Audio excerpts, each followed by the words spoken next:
একটা সময় ছিল রাতের টিভিতে ক্রাইম পেট্রোল শুরু হলেই দর্শকরা চুপচাপ বসে যেতেন। আর সেই অনুষ্ঠানের সঙ্গে অতপ্রতভাবে জড়িয়ে গিয়েছিল একটি কণ্ঠ, একটি স্টাইল, অনুপ সোনি। কিন্তু এবার সেই পরিচিত ছবিটাই কি বদলে যেতে চলেছে? কারণ সাম্প্রতিক রিপোর্ট অনুযায়ী অজয় দেবগন নাকি ক্রাইম পেট্রোলের নতুন হোস্ট হিসেবে আসতে চলেছেন। শুধু তাই নয়, রিপোর্ট বলছে অজয় ইতিমধ্যেই 15টি এপিসোডের শুটিংও করে ফেলেছেন। তাহলে প্রশ্ন একটাই, অনুপ সোনির জায়গায় অজয় দেবগনকে কি দর্শক মেনে নেবেন? আজকের ভিডিওতে জানাবো পুরো বিষয়টি। তবে ভিডিওটা শেষ পর্যন্ত দেখবেন, কারণ এই পরিবর্তনটা ক্রাইম পেট্রোলের জন্য কতটা বড় হতে পারে সেটাই সবচেয়ে ইন্টারেস্টিং। ভারতের অন্যতম জনপ্রিয় ক্রাইম শো ক্রাইম পেট্রোল বহু বছর ধরে দর্শকদের কাছে একটি আলাদা পরিচয় তৈরি করেছে। অপরাধের গল্প, তদন্ত, রহস্য আর তার সঙ্গে অনুপ সোনির গম্ভীর উপস্থাপনা সব মিলিয়ে তৈরি হয়েছিল ক্রাইম পেট্রোলের নিজস্ব একটা ব্র্যান্ড। কিন্তু এবার সেই ব্র্যান্ডেই আসতে চলেছে বড় পরিবর্তন। সাম্প্রতিক রিপোর্ট অনুযায়ী বলিউডের জনপ্রিয় অভিনেতা অজয় দেবগন নাকি এই শোয়ের নতুন হোস্ট হিসেবে দায়িত্ব নিতে চলেছেন। তবে মনে রাখতে হবে, এটি এখনও রিপোর্টের ভিত্তিতে বলা তথ্য। অফিসিয়াল ঘোষণা না আসা পর্যন্ত বিষয়টি নিশ্চিত ধরে নেওয়া ঠিক হবে না। অজয় দেবগনকে আমরা বড় পর্দায় বহুবার দেখেছি সিরিয়াস, ইন্টেন্স এবং ড্রামাটিক চরিত্রে। বিশেষ করে ক্রাইম বা ইনভেস্টিগেশন বেসড গল্পে তার উপস্থিতি দর্শকদের মধ্যে আলাদা প্রভাব তৈরি করে। আর সেই কারণেই ক্রাইম পেট্রোলের মতো একটি অনুষ্ঠানের জন্য অজয়ের নির্বাচন বেশ ইন্টারেস্টিং। রিপোর্ট অনুযায়ী অজয় ইতিমধ্যেই প্রায় 15টি এপিসোডের শুটিং করেছেন।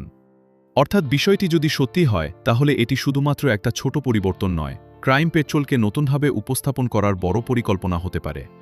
তবে এখানেই সবচেয়ে বড় ইমোশনাল প্রশ্ন, কারণ বহু দর্শকের কাছে ক্রাইম পেট্রোল মানেই অনুপ সোনির কণ্ঠ। তার বলার ধরন, গম্ভীর এক্সপ্রেশন এবং গল্প উপস্থাপনের স্টাইল সবকিছু মিলিয়ে তিনি অনুষ্ঠানের একটা গুরুত্বপূর্ণ অংশ হয়ে উঠেছিলেন। বছরের পর বছর ধরে দর্শকরা তার ভয়েসের সঙ্গে ক্রাইম স্টোরিজ শুনেছেন। তাই অজয় দেবগন যত বড় তারকাই হন না কেন, তাঁকে দেখার পর দর্শকদের একটা অংশের মনে স্বাভাবিকভাবেই প্রশ্ন আসবে, অনুপ সোনির সেই পুরনো ফিল কি আর পাওয়া যাবে? এটাই সম্ভবত অজয়ের সামনে সবচেয়ে বড় চ্যালেঞ্জ।